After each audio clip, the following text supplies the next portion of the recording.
From Interior Alaska's most trusted news source, this is the Fbx Evening News.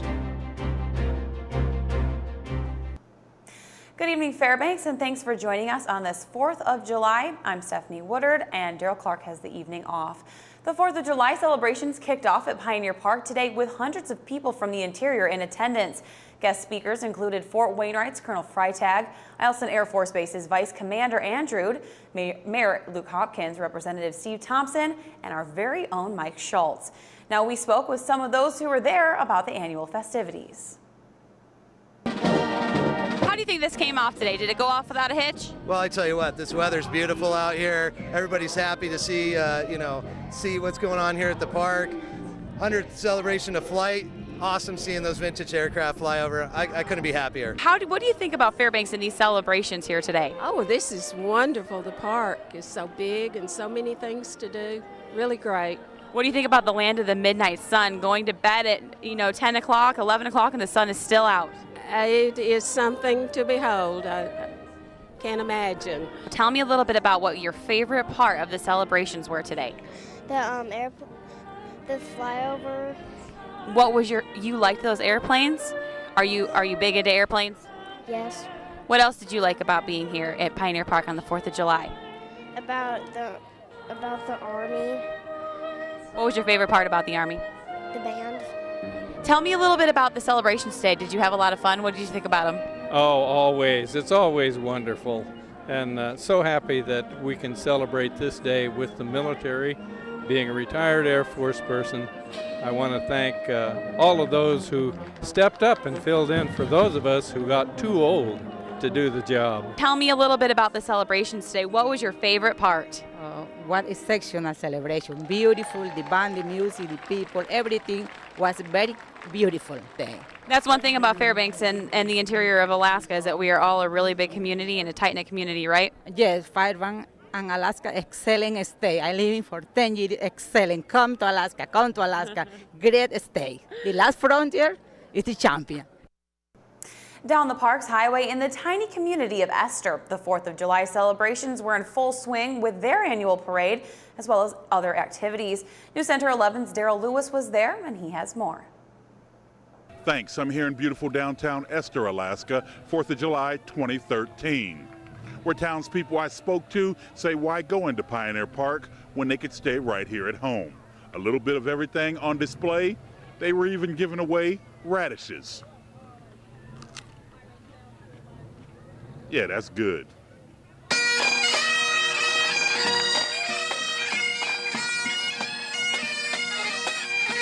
They call themselves an independent, outspoken bunch who lives on their own terms. Such was the atmosphere generated as this small 4th of July parade went through town. Uncle Sam himself paying a visit and poking fun at our governor on a controversial issue, oil tax reform. Free money, bailout money, got lots of bailout money. This is the Esther Parade. Got lots of free money, billions and billions and billions. We're handing them out.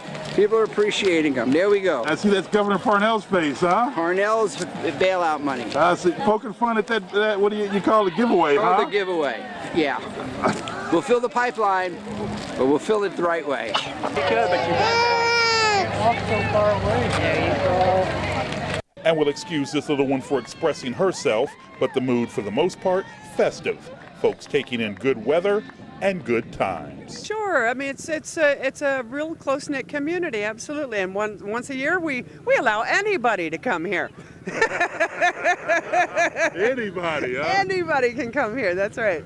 Yes, sir. I was born and raised in Esther. I've been gone 13 years, but I'm back here to see my folks and to enjoy the 4th of July parade. It definitely is a community that exemplifies the spirit of independence. We've got a lot of unique folks out here, but they're proud. They're part of the country here, and they're out here just doing their thing, playing their part.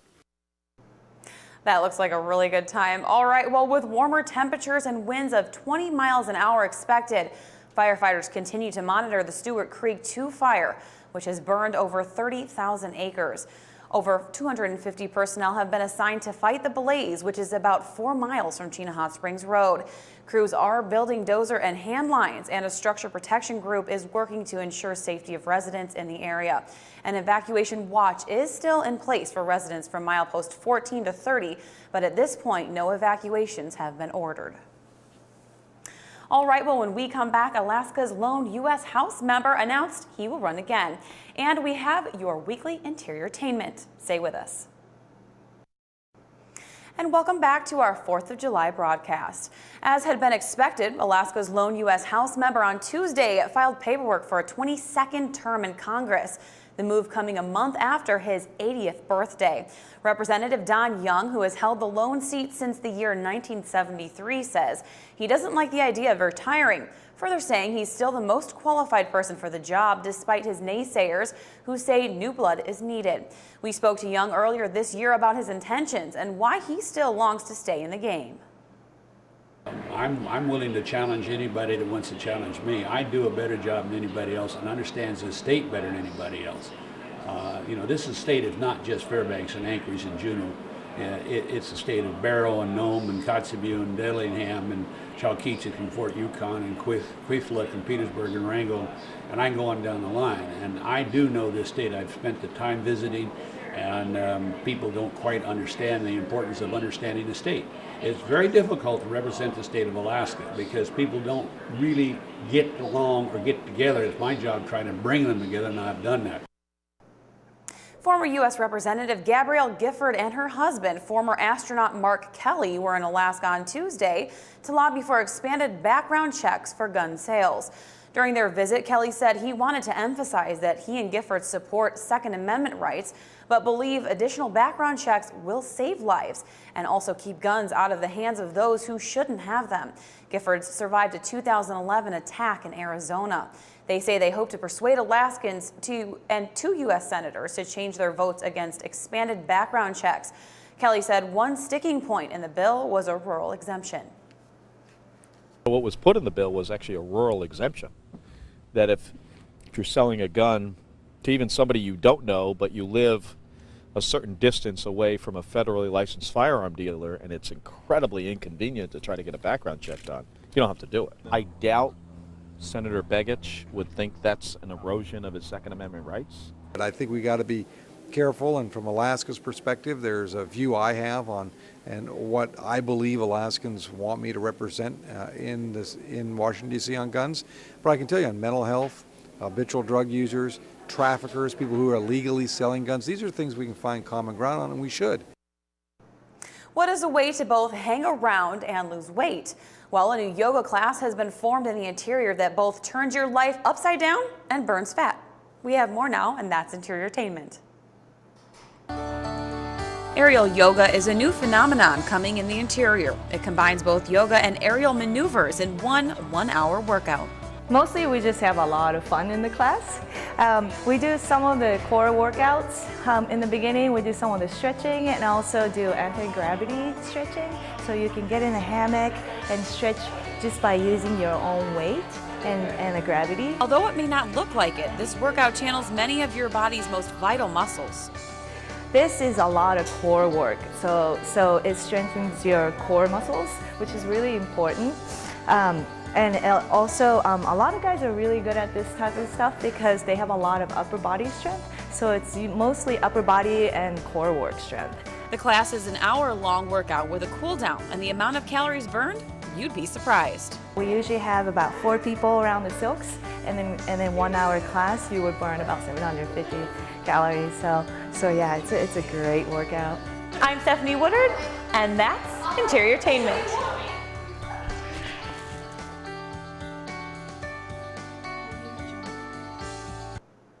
Now that I'm right side up again, it's time for another edition of Backyard Barbecue. Tonight is all about the fish. Good afternoon. I'm Dan Gilson, the owner of the Charcoal Supply Company and the pitmaster of Three Dog Barbecue Competition Cooking Team. Today we're going to do a breaded fish. I know you're thinking I'm a bit crazy. What I've done is I've taken this piece of bread here. This is just a nice sourdough that I've rolled out with a rolling pin, made it about 1/8 of an inch thick. I've got some nice cod here. You could use salmon or pretty much any other kind of fish that you want to use. Just lay it on top of that piece of bread and just cut out the bread right along the edges of that piece of salmon or that piece of cod in this case, so that you've got yourself a nice little breaded piece of fish. Got a couple pieces that are already done, but I'll show it to you one more time. Just set it on the bread. And again, that's just a slice of plain bread that's been rolled out to about an eighth of an inch thick. Then what I like to do is to take some sort of a seasoning. In this case, we're going to use some lead dog. Put a little seasoning on it, just like that. And then we'll take a little bit of butter. We'll put some butter on that bread. Get it ready to go into our frying pan. That's right, we've got a frying pan already set up on our grill. Got a couple of pieces in there already. Take that piece of bread with that butter on it. Lay it butter side down. Let it brown up. When it gets done, just give it a flip. Kind of like making a grilled cheese sandwich on the grill. Give it a couple more minutes. It'll be ready to go. There you have it, breaded fish on the grill. I'm Dan Gilson. This has been the Backyard Barbecue Series. And we'll laugh and be happy at the Backyard Barbecue. Brought to you by the Charcoal Supply Company. All right, well, Joe Cook is waiting anxiously in the wings to tell you all about what's going on in sports, so stay with us. Joe Cook is up next. Hello and happy 4th of July, Interior Alaska. Joe Cook back in the sports seat this Thursday evening, bringing you some holiday sports action. And it was beautiful conditions this morning for the 28th annual Independence Day run. The 5K was at Pioneer Park as race participants were signing up, lining up, and warming up to get in a good run on the 4th, as well as showed their patriotism on our nation's birthday. The race route started and finished at the southeast corner of Pioneer Park. Racers came down by the Carlson Center for the finish. The top man was the old veteran Roger Sayer, 55 years young, completes the 5K in 17 minutes and 17 seconds. He was able to hold off Allison Jackson, who was the top women's finisher and second overall, finishing in 17 minutes and 38 seconds. The most patriotic runner had to be John Mayer. Mayer ran the entire course while holding the American flag. Jackson is from Vancouver, BC, and the Canadians in Fairbanks for her first 4th of July. Sayer and Jackson pushed each other for the finish, and Sayer gave props to Jackson, but was happy to come out on top and represent the 50 and older crowd. She's the real deal, and so she took it out under 5:30, 5:25, and I was behind her, so about 2K, and I was able to catch her, and I was just like, I knew she'd have a good kick, so I had to go hard. But yeah, getting up there, and I'm really happy with that time at 55. Not many guys that can do that anymore. There was one guy who took it out real fast and then caught up to him and then was in the lead, and then he, old veteran, just got ahead of me and kept making that gap, so good race for him. It's our nation's birthday, time to get out, give it all you got, and thanks for the people that are still over there fighting for us and all those that haven't passed, and and all the good things we enjoy because of that. So a little bit of arm pain's worth it. Also today at Pioneer Park at about 1 o'clock beside the Civic Center was the season-ending points event in the Interior Freight Dog Association's annual July 4th pool. This was my first encounter with the weight pool, and it was something to see as a great crowd looked and cheered on the pups pulling pounds on a record-setting afternoon in the ultralight class. The 8-year-old Husky Shadow, weighing 52 pounds, won by pulling a new event record 1,280 pounds in 32 seconds. Thor was second, pulling the same weight in 52 seconds in the lightweight class. 7-year-old Mossy, a Husky mix weighing 86 pounds, continued her dominance, winning her 3rd straight class title by pulling a new personal record and new overall record, 1,760 pounds in 21.6 seconds. Mossy edged Tango in the point standings for the title. The record of the day was in the middleweight class, where a purebred 5-year-old Rottweiler, my favorite kind of dog, by the name of Clyde, set a new overall record for middleweights, pulling 2,360 pounds in 11.5 seconds. This feat was special for Sierra Pruitt because her friend passed away and Clyde was left to Pruitt so he could continue to compete. Well, my friend trained him to pull, and she trained him using tires and anything that she could find that needed to move. Feels good, especially since the old record was my brother's. I just keep pulling. He keeps pulling until he just says that's enough. So, but I'm absolutely ecstatic. I'm pleased with him. He's definitely a mama's boy.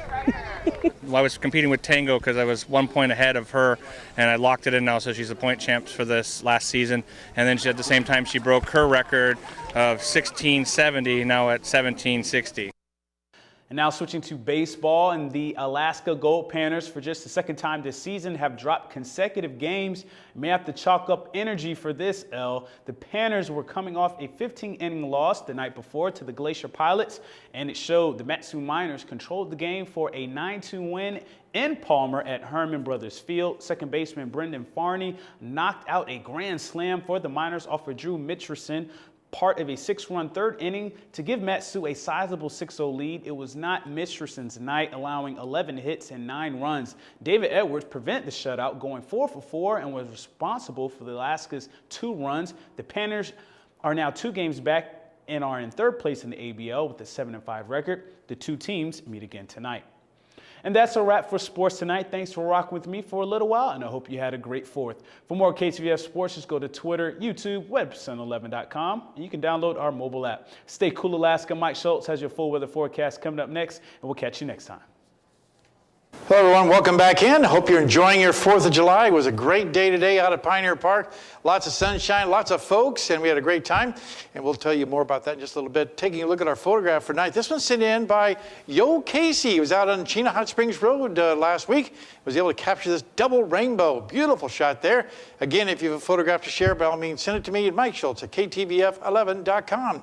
Our numbers look like this. The normal high 74, the normal low 53. Today, we didn't quite hit the 70s. Record high 89 in 1990. Record low 40 in 1906. Sunrise and sunset works out to 21 hours and 6 minutes of daylight. A loss of 5 minutes from yesterday.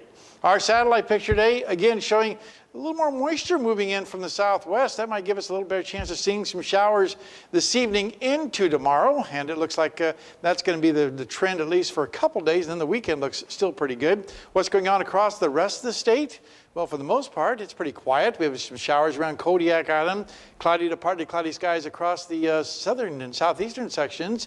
A little rain across the interior, as we said before. Cloudy skies around Nome and partly cloudy at Barrow, with lots of sunshine once again for Yukon. Lower 48 weather tonight and today. Again, hot temperatures. They finally got below the 100-degree mark finally in Salt Lake City.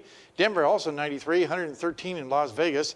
Elsewhere 83 Chicago and 77 degrees in Atlanta.